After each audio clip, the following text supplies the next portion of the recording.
வணக்கம். திருக்குறளை எப்போ படித்தாலும் நல்லா இருக்குங்க. அதான் பெரிய ஆச்சரியம்.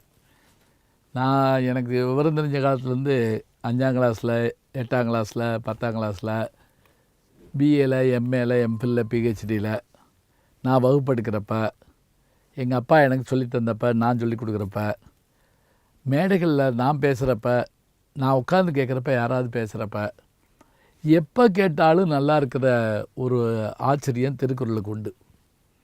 அதில் தான் அவரே சொன்னார், நவிழ்தொறும் நூல் நயம் போலும் பயில்தொறும் பண்புடையாளர் தொடர்பு. அதாவது நல்ல புத்தகத்தை பிரட்டி படிக்கிறப்பெல்லாம் புது புது யோசனைகள் நமக்கு வர்ற மாதிரி, நல்ல நண்பர்களோடு நம்ம பழகிறப்பெல்லாம் அவங்க ஏதாவது ஒரு வகையில் புது புது விஷயத்தில் நமக்கு உதவி செஞ்சுக்கிட்டே இருப்பாங்களாம். நமக்கு தோன்றா துணையாக நிற்பாங்களாம். இன்றைக்கி இருக்கிற அறிவியல் வளர்ச்சி என்னென்னமோ சொல்லாலும் கூட நட்புங்கிறதுக்கு இணையாக ஒன்று சொல்ல முடியாதுங்க. ஏன்னா அப்பா அம்மாவை நம்ம தேர்ந்தெடுக்க முடியாது, நான் இங்கே தான் பிறப்பேன்னு சொல்ல முடியாது, நம்முடைய நிறத்தை மற்றதெல்லாம் நம்ம தேர்ந்தெடுக்க முடியாது. நம்ம தேர்ந்தெடுக்கக்கூடிய உரிமை உள்ளது நட்பு ஒன்று தானுங்க.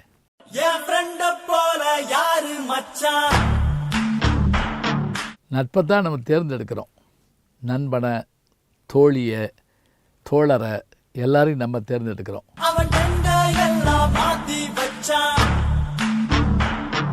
அதுதான் திருவள்ளுவர் என்னன்னா 5 அதிகாரம் வச்சாருங்க.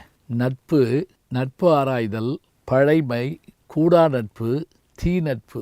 யாரோட பழகணும்னு சொன்னார், யாரோட பழகாதேன்னு சொன்னார். நீ பழகிறத வச்சுக்கிட்டு உன்னுடைய நண்பர்கள் நீ தேர்ந்தெடுக்க உரிமை உண்டு.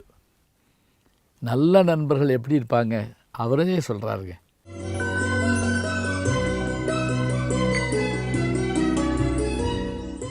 உடுக்கை இழந்தவன் கை போல ஆங்கே இடுக்கண் களைவதாம் நட்பு. அதாவது நமக்கு அவர்கள் எப்படி உதவணுமா, ஆடை அவிழ்ந்த உடனே நெகிழ்ந்த உடனே கை படக்குன்னு பிடிக்கும்ல, அப்போ நம்ம கை போகிற வேகம் மாதிரி அவங்க உதவணுமா. அது கூட உரை எழுதுகிற பரிமையாளர்கள் எழுதுவார், ஆடை அவிழும்போதுங்கிற போது ஒரு வார்த்தை சேர்த்துக்கிடுவார், சபை நடுவே அப்படிம்பார். ஏன்னா இப்போ நம்ம குளிக்க போகிறோம், ஆடை நெகிழ்ந்தால் ஒன்றும் தப்பில்லை. சபை நடுவே ஆடை நெகிழும்போது கை எவ்வளவு விரைவாக சென்று பற்றுவோம், அதுபோல் நம்முடைய நண்பர்கள் நம்மை பாதுகாக்க வேண்டும், நம்மளும் அவங்கள போய் பாதுகாக்க வேண்டும்.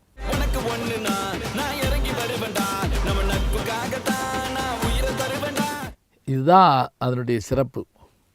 இன்னொன்று சொல்லுவார், சில நேரங்களில் நமக்கு துன்பம் வரணுமா, அப்படி துன்பம் வர்றது கூட எதுக்குன்னு கேட்டால் நாம் துன்பப்படணும் இல்லையா, அந்த துன்பத்தின் போது நம்ம நண்பர்கள் நமக்கு உதவ எப்படி வர்றாங்கன்னு கண்டுபிடிக்கிறதுக்காவது துன்பம் வரணுங்கிறார். கேட்டினும் உண்டோர் உறுதி கிளைஞரை நீட்டி அளப்பதோர் கோல். இப்போ நம்ம ஒரு ஆபத்தில் சிக்கியிருக்கோம், அந்த நேரத்தில் ஃபோன் பண்ணி திடீர்னு நமக்கு ஒரு 1 லட்ச ரூபா தேவைப்படுது அப்படின்னு சொன்னால், இப்போ நீங்கள் ஃபோன் அடித்து பாருங்கள், இன்றைக்கி இருக்க சூழலில் யார் யார் எங்கே இருக்குன்னு சொல்கிறாங்க, அதுதான் பார்க்கணும்.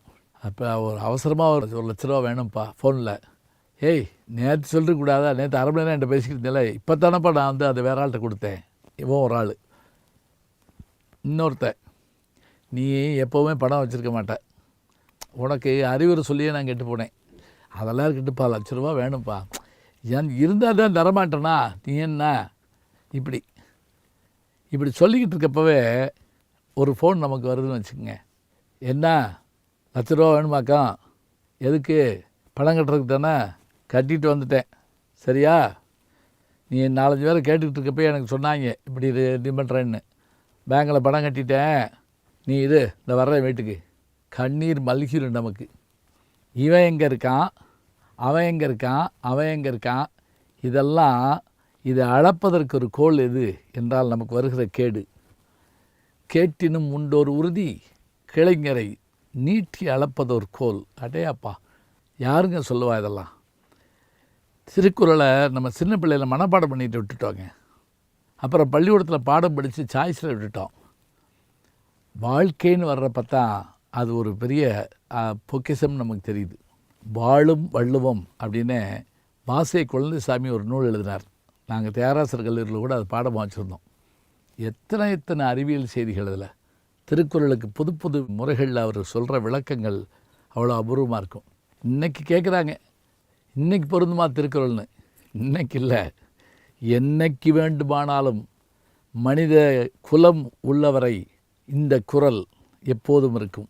மனித இனம் உள்ளவரை திருக்குறள் அவனுக்கு பயன்படும். அதனால தான் தமிழன்கிற வார்த்தையோ தமிழ்ங்கிற வார்த்தையோ அவர் பயன்படுத்தலை திருக்குறளில். ஏன்னா இது உலகத்தாருக்கு, மனிதர்களுக்கு என்பதால் இதனை யார் படித்தாலும் இதனுடைய அருமை தெரியும்.